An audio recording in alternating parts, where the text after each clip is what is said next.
오늘 또 그대의 최고의 날입니다. 임은미 선교사 묵상입니다. 2021년 5월 5일 최고의 날. 하나님을 닮는 일을 해야 하나님을 더 가까이 알 수 있습니다. 시편 18편. 어제는 새벽기도 때 폴린만 나온 것이 아니라 저스틴도 나왔다. 어머나, 이 어린 녀석들이 새벽 예배를 너무 기특해서 저스틴이 마침 교회 들어오는 문 옆 의자에 앉아서 기도하기에 머리에 손을 얹고 잠시 안수 기도를 해주었다. 그리고 나는 티밭길 기도 산책을 나갔다가 다시 교회로 오는데 마침 저스틴이 기도를 마치고 집으로 가기에 저스틴에게 물어보았다. 저스틴, 오늘 무엇을 기도했니? 그랬더니 새 날을 주신 것을 감사했어요. 그래? 그리고는 또 무엇을 기도했어? 좋은 부모님 주셔서 감사했어요. 그래? 그리고 또 무엇 기도했니? 저에게 하루를 살아갈 힘을 주신 것을 감사했어요. 그리고 네, 좋은 학교 가게 해달라고 기도했어요. 저스틴 대답을 들으면서 참 따스했던 내 마음. 하나님께 먼저 감사할 줄 아는 기도, 부모님과 이웃을 감사할 줄 아는 기도, 그리고 난 다음 자기의 필요를 말할 줄 아는 올바른 기도의 순서를 아는 저스틴. 나는 어제도 새벽길에 전도하고 오후에는 시장 보러 간 길에 쇼핑몰에서 전도하고 하루를 힘차게 시작하고 그리고 감사로 하루를 잘 마쳤다. 시편 18장 25절. 자비로운 자에게는 주의 자비로우심을 나타내시며 완전한 자에게는 주의 완전하심을 보이시며 To the faithful you show yourself faithful. To the blameless you show yourself blameless. 나는 이 말씀을 참 좋아하는데 그 이유 중에 하나는 내가 자비로워 봐야 하나님의 자비로우심을 깨달을 수 있구나 하는 것을 참으로 많이 배워서였다. 나는 멘토링을 26년 했다고 했는데 멘토링 받은 멘티들이 나를 고마워하지만 사실 내가 멘토링 하면서 정말로 하나님의 마음을 많이 배웠기 때문에 멘티들이 나에게 배움의 도구가 되어준 것을 감사해야 한다. 어제 내 멘티 중 하나의 묵상을 조금 옮겨본다. 하나님 아버지의 마음. 이 말을 읽을 때 가장 먼저 떠오른 것은 우리 멘토님이었다. 멘토님의 묵상을 읽어보면 자신에게 일어나는 모든 일들을 하나님 아버지의 마음과 접목하셔서 늘상 깊은 깨달음을 얻곤 하신다. 그래서 나는 어쩜 저렇게 우리 멘토님은 모든 일을 하늘 아버지 하나님의 마음에 그렇게 접목을 잘 하실까 감탄하곤 한다. 어떻게 저기에서 저렇게 하나님의 아버지의 마음을 짚어낼 수 있을까 싶을 때가 한두 번이 아니라 하나님 아버지의 마음, 그것은 우리 멘토님이 그 하늘 아버지의 마음을 지니고 있기 때문이 아닐까? 우리 멘토님의 멘티로서 10년이 넘게 멘토링을 받으면서 멘토님으로부터 나는 참으로 많은 사랑과 섬김을 받았다. 이것은 이루 말할 수 없는 큰 사랑이었다. 우리 주님은 그렇게 멘토님을 통하여 나를 사랑하시는 것을 알려주시고 세심하고 분에 넘치게 나를 보살펴 주셨다. 20년 전에 돌아가신 아버지, 지금은 치매로 전혀 나를 보살필 수 없는 어머니, 육신의 부모님으로부터 받지 못하는 사랑을 우리 멘토님으로부터 받고 있는 것이다. 그러한 우리 멘토님을 인하여 하늘 아버지의 사랑과 보살핌을 받고 있다는 것을 매번 느끼곤 한다. 이렇게 멘토님의 세심하고 분에 넘치는 사랑과 섬김이 어떻게 비롯되었나 생각해 보면 그것은 우리 멘토님이 하늘 아버지의 마음을 지녔기 때문이라는 결론밖에 내릴 수가 없다. 그런 마음이 아니면 결코 이러한 사랑과 섬김이 나올 수 없다. 그러하기에 나는 아직도 참 멀었구나 싶다. 우리 멘토님을 따라가려면 차량 멀었다. 하지만 열심히 멘토님이 가시는 길을 따라가리라 다짐하면서 늘 본이 되어 앞서 걸어가시는 멘토님께 계셔서 나는 참 복된 사람이구나 하는 생각에 감사하고 감사하다. 내 멘티가 나에 대해 쓴 글을 묵상에 올리는 이유 중 하나는 내가 오늘 하고자 하는 묵상에 꼭 하고 싶은 말이 있기 때문이다. 내 멘티가 나를 보면서 하나님 아버지의 마음을 가졌다고 표현했다. 오늘 내 묵상 구절이 자비로운 자에게는 주의 자비로우심을 나타내시며 완전한 자에게는 주의 완전하심을 보이시며 인데 나는 멘티들에게 이런저런 사랑을 베풀게 될 때 하나님의 마음을 정말로 많이 배웠다.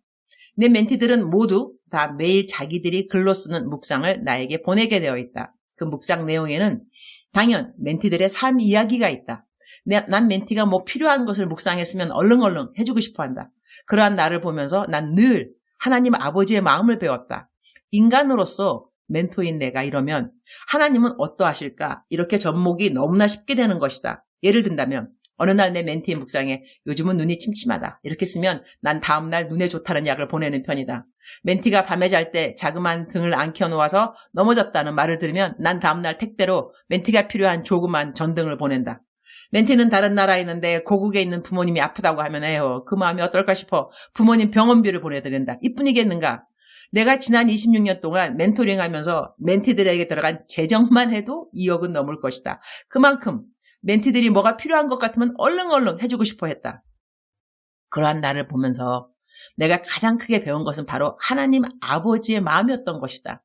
아, 그래서 내가 자비해 봐야 자비한 하나님을 알게 되는구나 하는 것을 깨달았다. 그렇다면 자비를 많이 베풀면 베풀수록 더더욱 나는 하나님의 자비의 크심을 깨닫고 또한 경험하게 된다는 이야기가 된다. 이것은 하나님의 모든 성품에 적용되는 것 같다. 즉슨 내가 사랑을 해봐야 나를 사랑하는 하나님을 더더욱 배워가게 되고 내가 용서를 해봐야 역시 나를 용서하신 하나님을 더더욱 배워가게 된다고 하는 것. 주님, 오늘 또 최고의 날입니다. 제가 제 멘티들이 저에게 해주는 나의 삶에 대한 선한 이야기를 하나님의 자녀들과 나누는 일이 저의 자랑으로 하는 것이 아니라서 감사합니다. 우리 모든 사람들은 언제인가 각인이 자기의 일을 직고하게 되리라 하는 말씀처럼 모든 사람들 앞에서 각자의 인생 보고를 하게 되어 있습니다. 그 일을 저는 다른 사람들의 입을 빌려서 미리 연습하고 있는 것이겠지요. 제가 어떻게 살아가야 하는지는 성경에 적혀 있습니다. 성경을 상고하면서 나는 말씀대로 잘 살고 있구나. 감사하다. 더더욱 말씀 순종하면서 살아야지 하는 말씀이 있고 나는 왜 이렇게 살고 있지? 얼른 회개하고 똑바로 살도록 해야지 하는 말씀도 있습니다. 다 복이 있는 자들의 고백입니다. 하나님의 은혜 없이 살 수 있는 자는 이 땅에 아무도 없음을 고백하는 말들이니까요. 그러나 기도하옵기는 살아가는 날이 하루하루 더할수록 말씀을 읽을 때 나 말씀대로 잘 살고 있으니 너무 감사하네 라는 고백이 나 왜 이렇게 살고 있나? 이런 고백보다 더 많기를 기도합니다. 멘토링을 하면서 멘토로서 멘티들을 향한 저의 마음을 통해 배운 하나님의 마음이 정말로 많아서 감사합니다. 멘티들에게 사랑을 베풀 수 있는 기회 때마다 하나님의 나에 대한 사랑을 배운 것을 감사합니다. 그러나 멘토링을 제가 늘 기뻐했을 리가 있남요. 허허허. 때로는 얼마나 때려치우고 싶었는지 주님이 아십니다. 그러나 그때 역시 하나님이 얼마나 나를 때려치우고 싶으셨는데 지금까지 인내하셨을까? 그런 것을 배울 수 있어서 역시 감사했습니다. 자비해봐야 하나님의 자비하심을 배우고 깨끗해봐야 하나님의 깨끗하심을 배우고 완전해봐야 하나님의 완전하심을 배우고 평생 하나님에 대하여 배울 수 있도록 제 삶에는 하나님의 말씀을 순종할 수 있는 기회가 매일 이어서 감사합니다. 오늘은 어떤 말씀을 순종해야 하나님을 더 가까이 알게 될까요? 더 가까이 주님을 배워가는 저의 삶이 되기를 기도합니다. 주님 사랑합니다. 주님 감사합니다. 오늘도 우리 주님 저를 보시면서 하루 종일 기쁘시면 참 좋겠습니다. 최고의 날 게시판. 얼마 전 제가 The Basic Attitude for Seeking God's Will in Your Life 라는 제목으로 하나님의 뜻을 구할 때 기본적인 태도 설교를 했습니다. 동영상이 나왔습니다. 한국말 하나도 없고요. 영어로만 한 설교입니다. 제 묵상은 해외에서도 많이 읽는 것으로 알고 있습니다. 혹시 자녀들 가운데 영어가 더 편한 자녀가 있으면 제 이번 설교 유튜브 주소를 올리니 공유하여 주시면 감사하겠습니다. 그런데 그 녹음만 듣는 분들한테는 제가 어떻게 말씀 못 드리겠다, 그죠? 녹음만 듣는 분들은 뭐 할 수 없죠. 할렐루야. 사랑하는 그대여. 사랑하는 그대여 출석 부르고 있습니다. 사랑하는 그대여. 오늘 하루를 시작하기 전에 제 묵상을 듣거나 읽는 분이 많이 있으신데요. 너무 감사한 것은 많은 분들이 제가 사랑하는 그대여 이렇게 할 때 힘을 얻는다고 하시더라고요. 어떤 분은 정말로 이 사랑하는 그대여 그 고백 그거 하나 아침에 그거 붙들고 하루를 살아가시는 분도 있다고 할 정도로 하나님께서 이 사랑하는 그대여 이 음성에 또한 묵상에 힘을 실어주셔서 감사합니다. 오늘 제 묵상 말씀처럼 우리는 하나님의 그 속성이라는 것이 있습니다. 하나님은 사랑이시요, 용서하는 하나님이시요, 공급하는 하나님이시요. 하나님은 하여튼 하나님에 대해서 성경을 통하여서 알려주는 품성들이 있는데요. 그 품성들을 배워가려면 하나님이 어떠하시다 하는 것을 조금이라도 흉내를 좀 내보면 하나님이 이래서 하나님이 이런 분이구나 라는 것을 깨닫게 되는 것 같습니다. 저 같은 경우는 그랬던 것 같습니다. 그래서 오늘 말씀처럼 묵상 말씀 자비해 봐야 하나님의 자비하심을 나타내시는 것을 배울 수가 있습니다. 사랑하는 그대여, 오늘 그대는 하나님의 어떠한 속성, 그 인품, 그것을 배우고 싶은가요? 만약 그것이 사랑이라고 한다면 사랑을 해보셔야 됩니다. 사랑을 베풀어 보셔야 됩니다. 그래야 하나님의 사랑을 알게 됩니다. 이래서 하나님이 사랑이시구나. 그대 용서할 사람이 있는지요? 용서해 보셔야 됩니다.